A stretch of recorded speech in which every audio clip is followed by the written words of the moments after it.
Everyone had the feeling that the title race wouldn't be easy for Liverpool, right? And with Manchester City and Arsenal securing their victories, it was clear that all eyes were on Klopp and his squad. You'd assume though, going up against Sheffield United, who haven't snagged a win at Anfield in 3 decades and currently at the bottom of the Premier League, Liverpool was in for a smooth ride. Many even anticipated a hefty victory to uplift the team's spirits before their journey to Old Trafford this Sunday. But that wasn't really the case though, was it? After clinching a 3-1 win, it might seem like Liverpool sailed through easily. I mean, the Reds achieved a staggering 83.1% ball possession, setting a new Premier League record and inching past Manchester City's 83% against Swansea City back in April 2018. So it was an easy game, wasn't it? But what if I told you it wasn't as straightforward as it appears? In case you missed the game last night or you're just keen to dig into the details, do hit the like and subscribe button and let's dive into an analysis without further ado. No matter if they're facing a team from the top 10 or one fighting to avoid relegation, Jurgen Klopp doesn't hesitate to field his strongest lineup despite the hectic schedule. And honestly, that makes perfect sense considering what's on the line. So as expected, Kelleher was the man between the sticks, stepping in for the sidelined Alisson. The defence saw a bit of a shuffle, with Ibrahima Konate returning to team up with Virgil van Dijk at centre-back. Conor Bradley took up the right-back position, leaving Joe Gomez to cover the left. The midfield saw a tweak as well due to Wataru Endo picking up an injury against Brighton. This meant Alexis McAllister stepped into the number 6 role, with Dominic Szoboszlai and Ryan Gravenberch rounding out the midfield.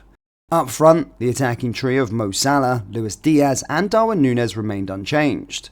And how did the game kick off? In a way that is no longer surprising really. Liverpool gave away the first significant opportunity of the match. Yes, not exactly what you would anticipate at Anfield, especially against Sheffield United, but it's become an all too familiar scenario for the Reds this season. Fortunately though, Kelleher was on his toes, pulling off a crucial save against James McAtee from point blank range. Sheffield United didn't let up, nearly finding the net from the corner that followed, but Austin Trustie's shot just missed the mark. The first minute had everyone on the edge of their seat, no question there. But did it shake Liverpool? Well, not in the slightest. The Reds quickly found their rhythm, asserting dominance, and within the first 6 minutes they had already put Sheffield United's goalkeeper to the test twice. And who was the driving force behind both opportunities? For those who caught the game, the answer might not surprise you, it was Joe Gomez. Pushing forward on the left, Gomez linked up beautifully with Luis Diaz and Darwin Núñez, setting up Liverpool's initial assault on goal. But what really kept the pressure on was Gomez's smoothness in the build-up play. Here's the scoop.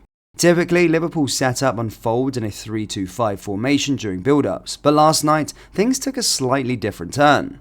The Reds opted for a 2-2 base in their build-up with 6 attackers pushing forward. This tactical tweak wouldn't have worked without Gomez's knack for slotting in next to McAllister as a part of the pivot. Here's a clear example of how it looked. Gomez has shown time and time again this season that he's more than adept at playing the inverted fullback role. But did you catch how pivotal Virgil van Dijk is in the setup? The captain's guidance is key, telling Joe exactly when to press up and when to tuck in, thanks to this sharp pitch awareness. Plus, with Virgil van Dijk's mastery at maintaining a high line, it essentially gives Gomez the green light to push up, confident that the Dutchman has the back covered against any counterattacks. Van Dijk didn't just do the tactical bits right, he was a fortress in defence too, winning 100% of his ground duels and boasting a 98% pass accuracy last night. Yet what really caught the eye was his ability to drive the ball forward, making him the top player in terms of progression for the Reds, both with his pinpoint passing and dynamic carrying. And speaking of defenders, let's talk about Conor Bradley. This guy's a powerhouse in both defence and attack. With every match, he's establishing himself as an indispensable force on the right side, thanks to his energy and proactive approach. The 2-2-6 formation we touched on earlier really played to his strengths, offering him the foundation to push up and link play with the likes of Salah, Szoboszlai and Darwin on the right. His positioning in the right half space was strategic and telling off his impact on the game's flow. His smart positioning and his relentless energy makes him an ideal match for Klopp's gegenpress strategy, enabling Bradley to initiate a high press the moment Liverpool loses possession. And hey, for those who want to dive deeper into Conor Bradley's game, check out our detailed video on him we dropped a while back, you're bound to find it enlightening.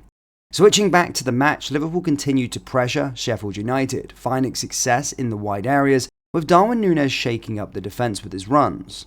17 minutes in, and the Uruguayan broke the deadlock for the Reds. But how did it happen? Not from a high turnover or a neatly executed play, but from Darwin's relentless pressure.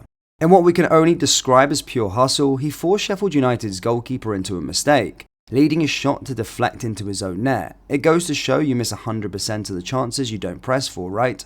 For the rest of the first half, Liverpool was in the driver's seat, commanding an impressive 83% possession and taking 14 shots. Yet it seems like they weren't pushing as hard as they could do to put the game away earlier. Also, it's only fair to give Sheffield United their due. Defensively, they were solid. They didn't just sit back, they actively engaged Liverpool's midfield, applying pressure and doubling up on the wings to challenge Liverpool's advances. While Sheffield United had trouble dealing with runs behind their defence, it really seemed like it was Liverpool holding back, not fully seizing the opportunity to close out the game.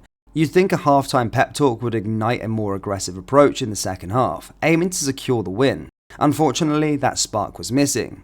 The lack of sharpness in the final third could be attributed to a touch of complacency, with Sheffield United not presenting much of a challenge, but we're leaning towards it being an issue of mental stamina. Considering the dense schedule and scant rest between matches, it's a tall order for players to keep their concentration sharp throughout the entire 90 minutes. This led to moments where Liverpool's players seemed to disconnect from the game's flow. As a prime example of this was in the 57th minute involving Darwin Núñez. The Uruguayan ended up losing the ball after opting to switch to his stronger foot, a decision influenced by his teammates' lack of movement around him. This lack of dynamic runs left him uncertain about where to pass, leading to the mistake. Following the turnover, only Darwin and Alexis McAllister sprang into action to apply the counter-press, underscoring a lapse in concentration from the Reds at that moment. This incident not only highlighted individual decision-making errors, but also pointed to a broader issue of the team's overall focus and energy levels during the game. As we know in the Premier League, just a couple of seconds of not paying attention can cost you, and that's exactly what went down. Sheffield United pushed forward, getting the ball into the Liverpool's final third and bagging a goal off a deflected header from Hammer. Right before that goal, Klopp was gearing up to bring on Harvey Elliott and Andy Robertson. The goal didn't change his plans much. He still made those swaps, taking off Gravenberch and, to the surprise of many, Mo Salah. Not gonna lie, for those of us who had Salah as captain in the FPL, that was a bit of a bummer. Yep, not the best moment for us here at Panenka. But Klopp's got his reasons, right? With also Curtis Jones and Cody Gakpo coming in for Joe Gomez and Dominic Szoboszlai, things on the pitch started to look up. Robertson was this close to scoring around the 73rd minute, and that's when Liverpool really started to lay it on thick.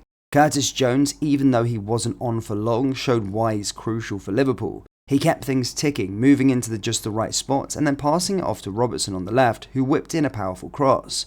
What Jones did was straightforward but super effective. Sometimes keeping it simple is exactly what you need, especially during those intense situations. The cross from the fullback took a deflection, and that's when Alexis McAllister came in to meet the ball, sealing a fantastic performance for the Reds with an incredible strike from outside the box to net the second goal. Seriously, how amazing has the Argentinian been lately? He's the first Liverpool midfielder since Steven Gerrard back in January of 2013 to either score or assist in 6 straight appearances across all competitions. Talk about stepping up. After that second goal, the last 10 minutes felt a bit more chilled compared to earlier in the game. Then, in the 90th minute, one of Klopp's subs sealed the game. Cody Gakpo, taking on the role of a second striker, made a smart dash from the middle to get on the end of Robertson's cross, notching up his 14th goal of the season. Not too bad for a player out of form though, right? Once again, thanks to Klopp's masterful approach to the game, Liverpool holds on to the top spot in the Premier League, sitting pretty with 70 points. Just a touch ahead of Arsenal and a little further in front of Manchester City. The Reds were on fire, setting records for ball possession, but it was those brief lapses in focus that almost threw a wrench in the works. Now Liverpool are off to Old Trafford, eyeing some payback for the FA Cup loss to Manchester United. Even though the Red Devils haven't been at their best recently, with a draw against Brentford and a loss against Chelsea, Liverpool knows all too well that form goes out of the window in these matchups. So what is your take on Liverpool's performance last night? Are those moments of lost concentration a big deal, or just part and parcel of dealing with a packed schedule? Also, who was your man of the match? Drop your thoughts in the comment section below, and if you liked our breakdown and analysis, don't forget to hit the like and subscribe button for more Liverpool deep dives. Thank you, and I'll see you all next time. Take care. Peace.